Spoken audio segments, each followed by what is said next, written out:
I have two presentations, although the slides are a few more and I don't have much time. Look at that photograph for a moment. The Kenyans here, we recognize many of the faces. The non-Kenyan, our guest from Cameroon, can at least recognize one of the faces. Can you recognize at least one of the faces?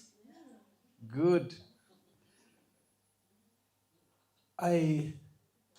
One of the talents I realized recently that I had was to join the dots in any scenario. I'm able to join the dots and make sense. I'm also able to see things which are not there. So let's look at this picture. It is said that a picture says more than 1,000 words. So when was it taken? It was taken during the signing of the National Accord following the post-election violence in Kenya, 2007, 2008, when Kenyans lost their heads.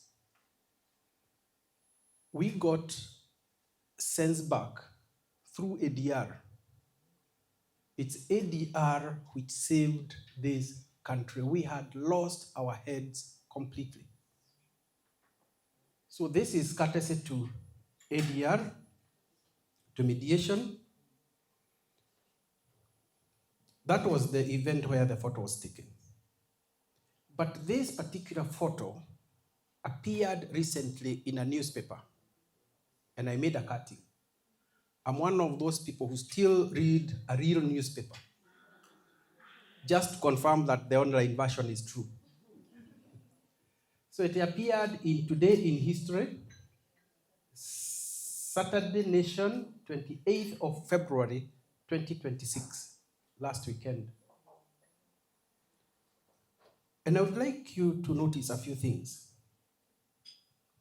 At the bottom, you might not see the name from where you are, but it's written, compiled by Delvin Omodo. Delvin Omodo is recognized as the person who compiled that photo.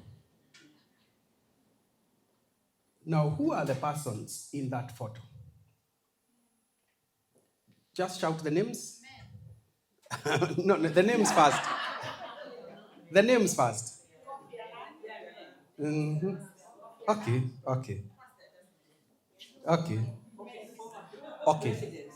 Yeah, you get it. Now, who are in that photo who do not need to be there, who do not have to be there? There are some people there in that photo who are there but who need not be there. The photo would be complete without them.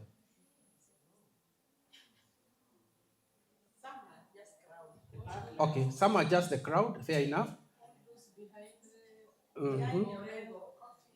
Mm-hmm. Now, Orengo is important. Do you know why?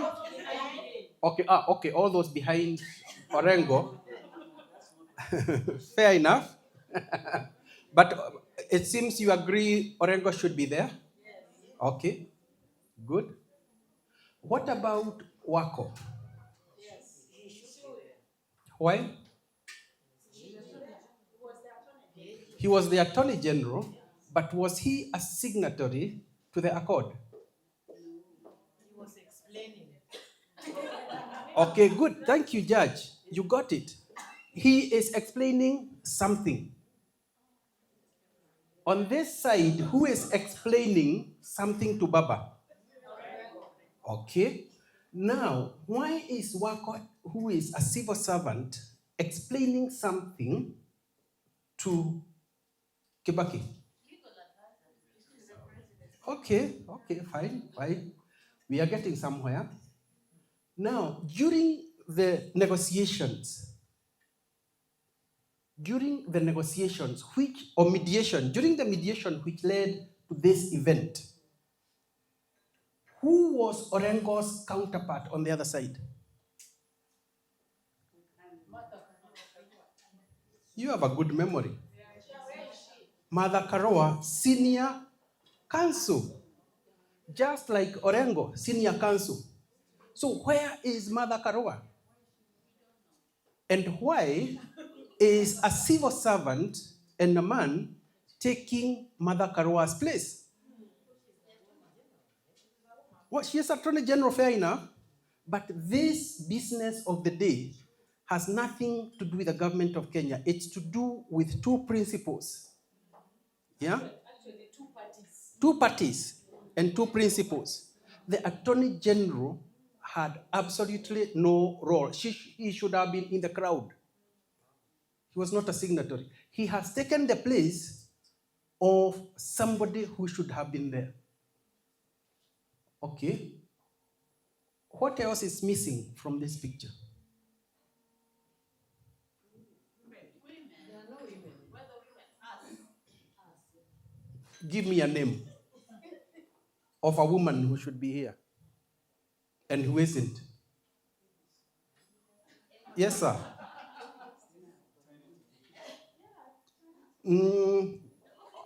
Let's put that on the side. Okay, their spouses. Justice Effie Owuor. Yeah. Another thought? Okay, I'll give you a hint. Who are the mediators in this matter?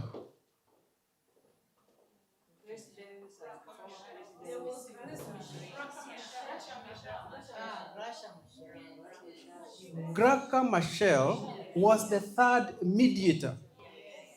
Where is she? The other mediators are here. Benjamin Mukapa, Kofi Annan. Where is Graca Machel? And how can you miss her? She has been First Lady not once, but twice.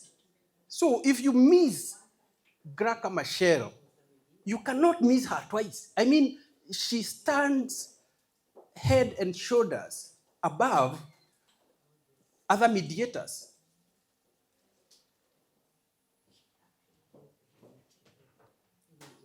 So we are done with that photo. I said I'm going to make my presentation, you have two pillars. That is one.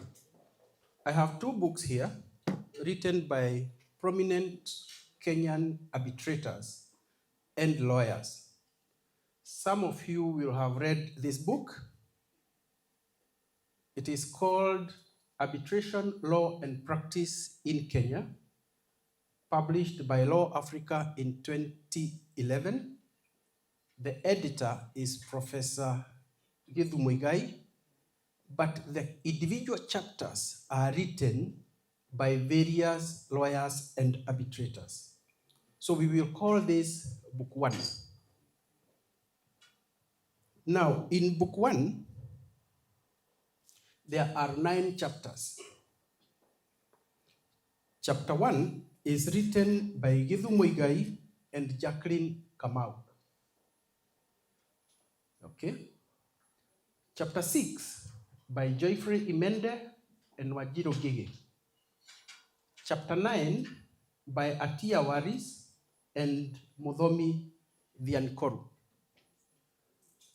These are the only chapters written by 2 people. All the other chapters are written by a man, but these ones have been co-written, co-authored with women.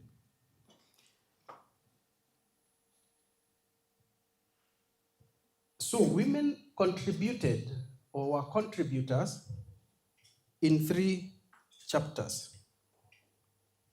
But in each chapter, each of the 3 chapters, a woman was paired with a man. In the first 2 cases, the woman took the second role. In the third case, the woman took the first role and was with a man. Now, in academic writings, The first name to appear is the main character. The second one plays a secondary role or even an assisting role. So it is safe to say that as at 2011, women played secondary or assisting roles in the chapters they wrote. Of course, in chapter 9, the woman is the main character, but it was considered that she needed some assistance.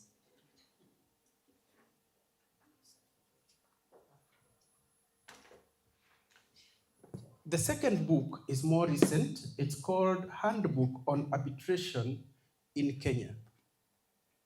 I have had an opportunity to read it from cover to cover several times because I'm writing a critique on the book. It is edited by Professor Gidu Muigai and Professor Kenneth Wayne Mutuma. It's also published by Law Africa. It has 10 chapters.